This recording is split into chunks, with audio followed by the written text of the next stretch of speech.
mga pananalita. Basta kami ay narito kung may problema, napatunayan naman natin yan. Basta iparating nyo lamang hanggang sa kaya natin ay gagawin natin. At yan ay naramdaman na rin. Kung hindi man kayo nakakaramdam, ibang mga kapatid natin naramdaman yung ating pagtulong, yung ating pagsalingaw. At maaari nga sa pagkakataon ay makasama namin kayo dun sa pangangailangan nyo. Pero ang sa amin, siyempre, saan kami makakayanan, gagawin namin. So, yan ay amin na rin napatunayan. So, sa inyo lahat, maraming salamat. Nandiyan naman ang ating magandang umaga. Thank you, Undergroup Chairman Jimmy Minina.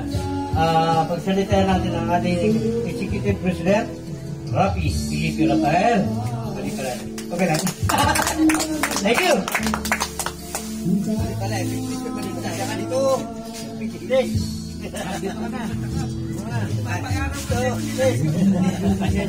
May picture kita dyan sa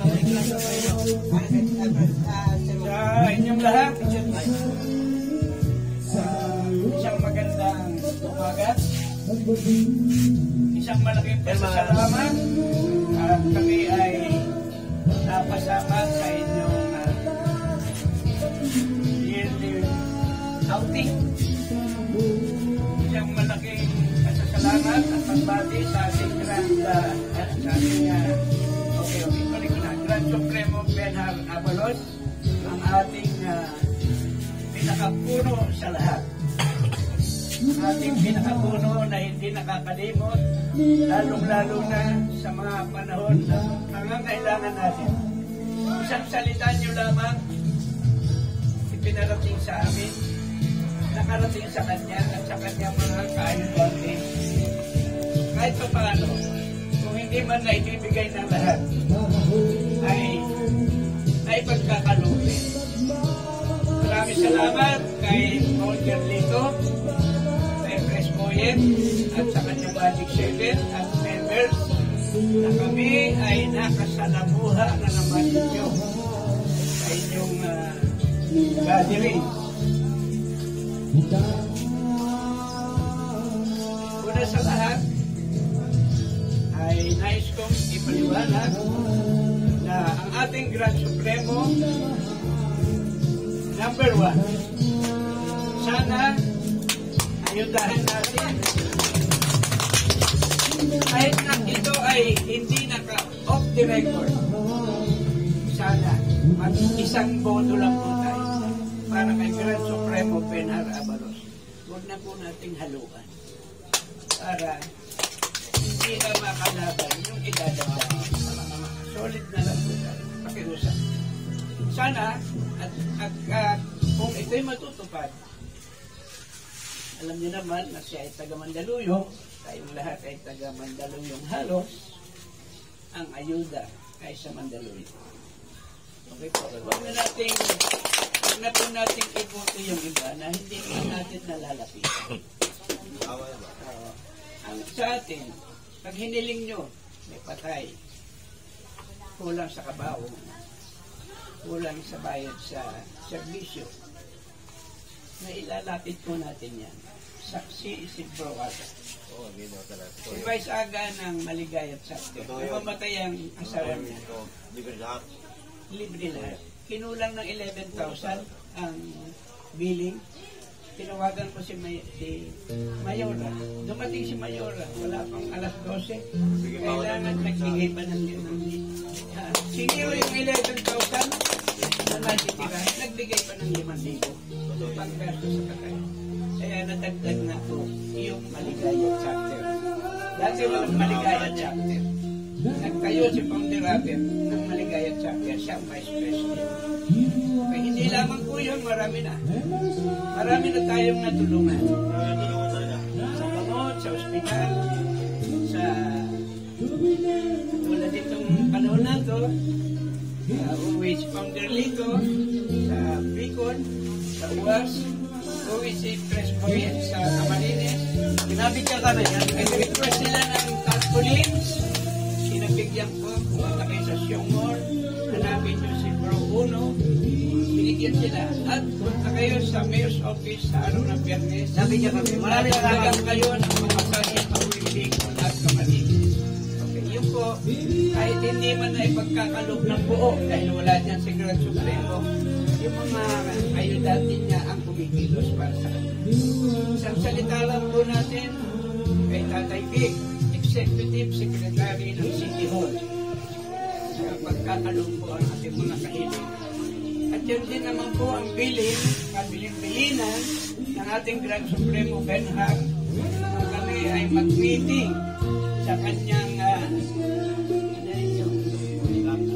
tanggapan sa munisipyo. Sabi niya, huwag niyong gagalawin ang pundo ng bawat chapter sa pamamagitan ng pagbibigay ng tulong sa buhay sa tulong. Kailangan ang buong sweldo ko, ubusin ko, para hindi magalaw ang inyong pondo gagawin ko. Kaya ang kahilingan po natin na ipagkakaloob niya. Kahit paano. Nga lang, hindi naman tayo, may panahon na hindi tayo nagpagsasabi na ganito, ang grupo na ng bawat chapter, nagkaroon po tayo ng protocol. Immediate family, asawa, anak. Meron po tayong monthly. Meron po tayong pinagkakaloob na 200 pesos per chapter. Para sa membro, asawa, at anak. Just in case na mayroong nangyayari. At sa mga kapamilya ng Manila, meron kami tinatawag na tulong. Yung kung tinatawag natin voluntary. Na kung sino ang gusto mag-abot, ay nagpag-aabot. At kung minsan, yung tulong ay malaki pa kaysa doon sa talagang itinakdang pagbibigay. Minsan yung 200 bawat chapter, nalalampasan pa dahil merong mga nagpupuntribute na 20, 10, nakakaipon at ang maliliit na halaga, pag naipon, lampas na sa 200 bawat chapter. Okay, maliban sa ating Grand Supremo, meron po tayong 5 pang Supreme Godfather. Ang kauna-unahan natin ngayon, Supreme Godfather, ay si retired Colonel Claridel Busto na hanggang ngayon ay may allowance na sa City Hall ng Manila. Siya po ngayon ay matatagpuan niyo sa second floor ng ating BOC building na siyang parang nangangalaga doon sa mga pumupunta sa DSWD. Sumunod po natin Supreme Godfather, retired Colonel Mike Lloren, dating Highway Patrol ng City Hall ng Manila. Pangatlo, meron po tayong Supreme Godfather, ang may-ari po ng Full Gospel Funeral.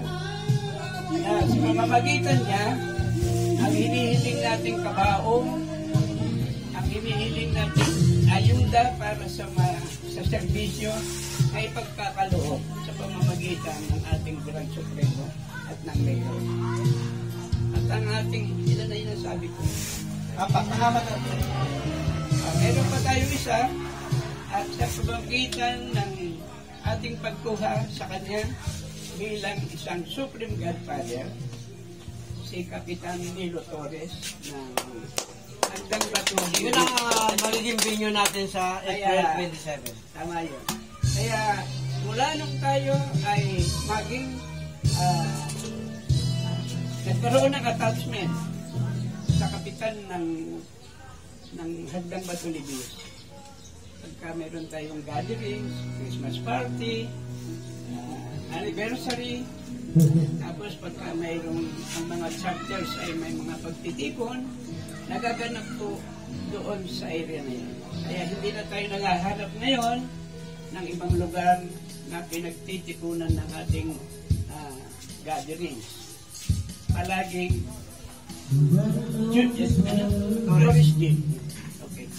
Sa April 27, meron po tayong 12 years anniversary Doon po tayo magkikita-kitang lahat. Ipakita natin ang ating kapatiran ay solido. Malaking grupo. Isama po natin ang ating mga pamilya. Kung marami kayong asawa, bahala na kayo sa pamilya. Ang mga pamilya, anak, agam po natin. Ang masaya ang ipapakita. Doon natin ipakita ang ating full support sa ating Grand Supremo. Okay? Okay po ba? So, meron po tayong Grand Supremo at meron tayong gusto. Hindi pala pinuha po ng isang asawa, marami. Bakit ganyan yan? Apat ang ating Supreme Godfather. Sa Grand Supremo, apat na Supreme Godfather. At doon po ay nagkaroon tayo, sa baba nila ay meron tayong Founders Group. Ang Founders Group natin, ang chairman, si Chairman Jimmy Medina, chairman of the Founders Group. Meron siyang vice chairman, si founder, vice chairman Rolando Navarro. At ang kanyang secretary, si founder EJ Oliveros. Okay. Sa kabilang panig naman po, ang Magic 7. Meron po tayong chapter executive president, ang inyong lingkod, ang ating vice president, yung may Feli Balbalita, ang ating RMG Kerry Balbalita, ang ating secretary, si President Feli Musada, ang ating auditor, akala ko kasama ngayon si Pres Ome, presidente po ng Overall Chapter. Hindi pala nasama. Meron po tayong PRO. Ang PRO natin ay ang pumalit na PRO natin na si presidente dati ng Barangay Chapter na sa kasalukuyan ay nawala sa grupo natin. Nagtaksil. Ang ating bahay. Iniwasan niya utang nilang 2,100. Iwasan nyo yung At least naibulgar ko lahat yan sa harap ni Tatay. Okay, para malaman din. Hindi niya nasabi sa akin kung gaano ang sakit ng loob niya, kung meron ba, kung bakit siya nagtaksil. Samantalang pinigay ko na sa kanya isa sa pinakamataas na posisyon bilang vice chairman. Na lagi siyang sikat, lagi siyang nasa presidente. Itong nakaraan, ato kami sa kabila. Dahil wala na siya. Wala na siya sa presidente. Yung kasalanan. Nawalan siya ng isang mabuting kaibigan after monthly program sa City Hall. Dumidiretso sa bahay niya, sa Agudo, sa parte ng Panyaklan. Nawalan siya ng isang napakabait na kaibigan. Walang iba. Si Brave!